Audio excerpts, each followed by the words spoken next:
naimbitahan ako ng pamahalaan ako sa Panganiban kasama si Sir Artemio Andaya dahil mamaya-maya lang pupunta kami sa laot para pakawalan ng isang pawikan.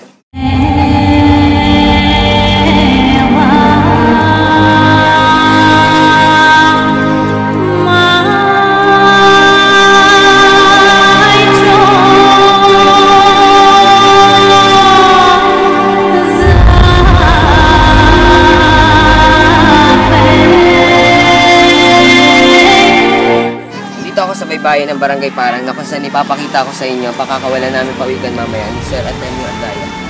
Tara, samahan niyo ako. Siya si PH8283, isang babaeng pawikan. Hinuli siya ng isang mangingisda at agaran din isinurrender sa bantay dagat. Habang hinihintay ko ang bangkang maghahatid kay PH8283 sa laot, hindi maiwasang makaramdam ako ng pangamba para sa pawikan.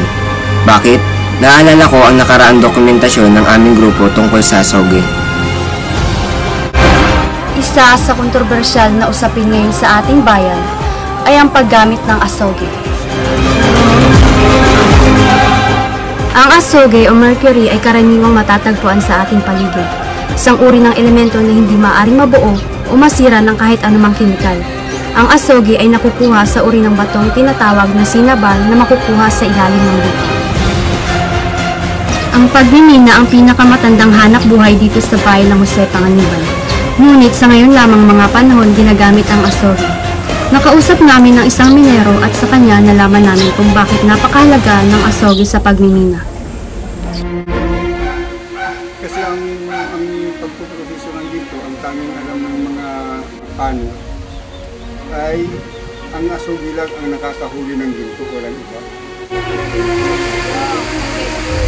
Nakalulungkot mang isipin na ang dating malinis na tubig na ito ang siya nang nagiging daluyan ng lason na dumediretso sa baybayin ng Jose Panganiban.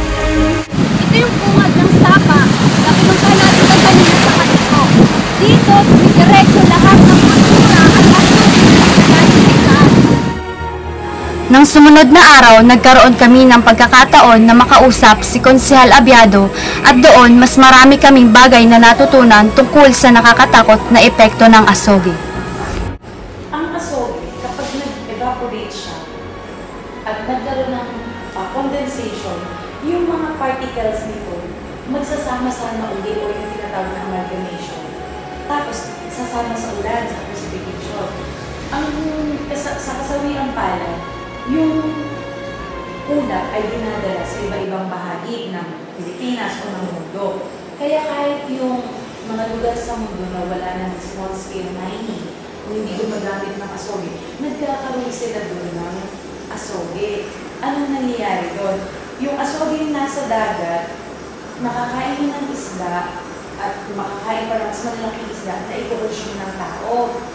Nagkakaroon ng bioaccumulation. Pag kinain nyo ng tao, mapupunta na sa kanya, maapektuhan yung utak. So napaka-importante na malaman din ng ating mga magkakabot na hindi lang tayo ang naapektuhan ng paggamit nila ng asoge.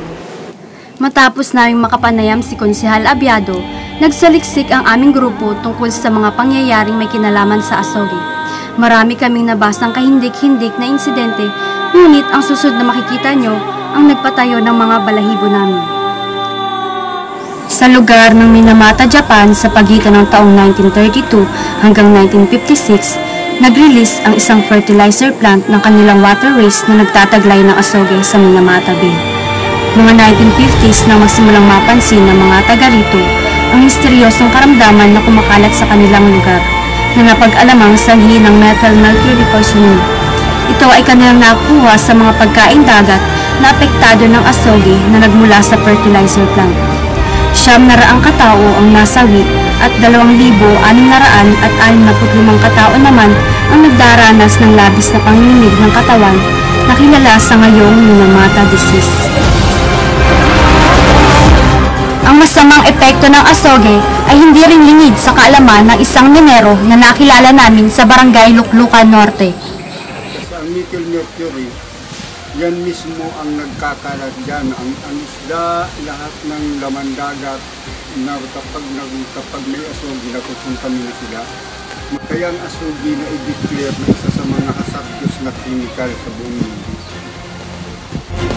May mga ordinansa ang ating lokal na pamahalaan tungkol sa pagmimina, ngunit ang sa Asogue ay hindi pa malinaw. Provincial Ordinance Number 32-2013, an ordinance regulating the utilization of natural resources for the protection and conservation of the environment in the province of Camarines. Ang mga nalaman namin tungkol sa Asogue ay nagdulot sa akin ng labis na kalungkutan. Hindi nagtagal, dumating na rin ang Philippine Coast Guard na maghahatid sa amin sa karagatan.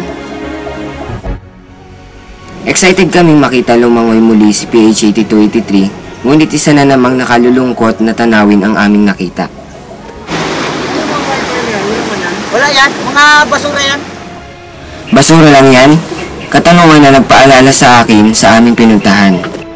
Ito ang Barangay Salvacion, di kalayuan sa pook na aking tinitirhan. Napagpasyahan ng aming grupo na puntahan ang bakawanang nagsisilbing kanlungan ng mga mamunting lamang dagat.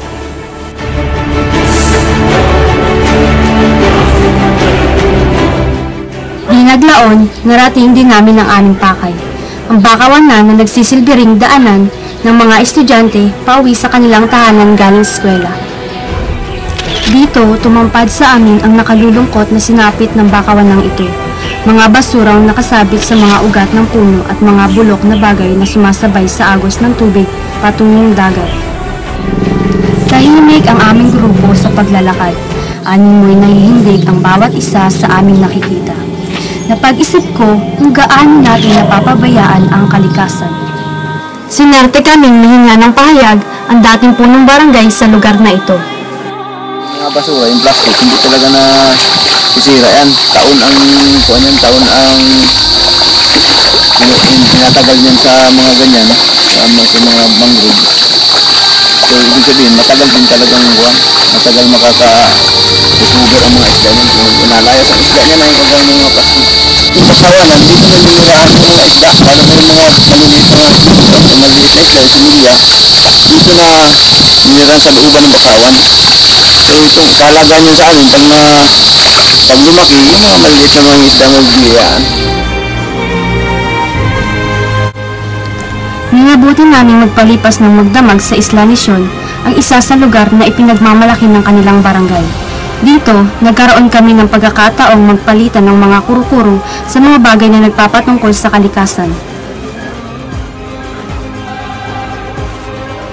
Nung sunod na araw, maging kami ay naging biktima rin ng hagupit ng kalikasan. Kami sa Barangay Salvacion para talakayin sana ang bakawanan. Ngunit sa hindi naasahang pagkakataon na may paparating na bagyo kaya napilitan kaming lumigas na.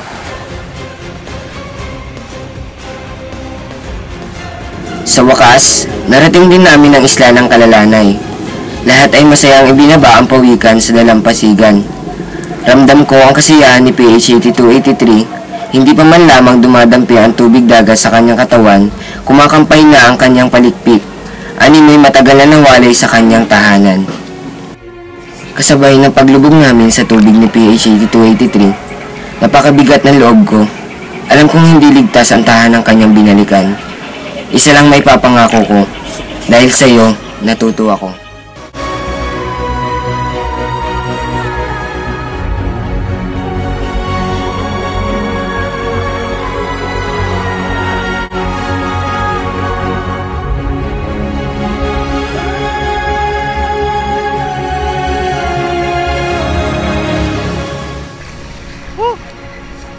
Ayos! Napakawala na po ang pawikan dito sa Kalalanay Island. Saya na ang experience ko ngayon dito sa Kalalanay Island. Sobrang saya kasi iba yung nanonood ka sa ginagawa mo nandun ka mismo sa pangyayaring yun. Kaya yung mga classmate ko, kung sino man dyan na nanonood ngayon, ini-invite ko kayo na ipagpatuloy ito. Suportahan natin ang programang ganito ni Mayor Dong. Malaking bagay ang nagawa sa akin ng dokumentasyong ito. Mas nabigyan ako ng linaw tungkol sa kahalagahan ng kalikasan.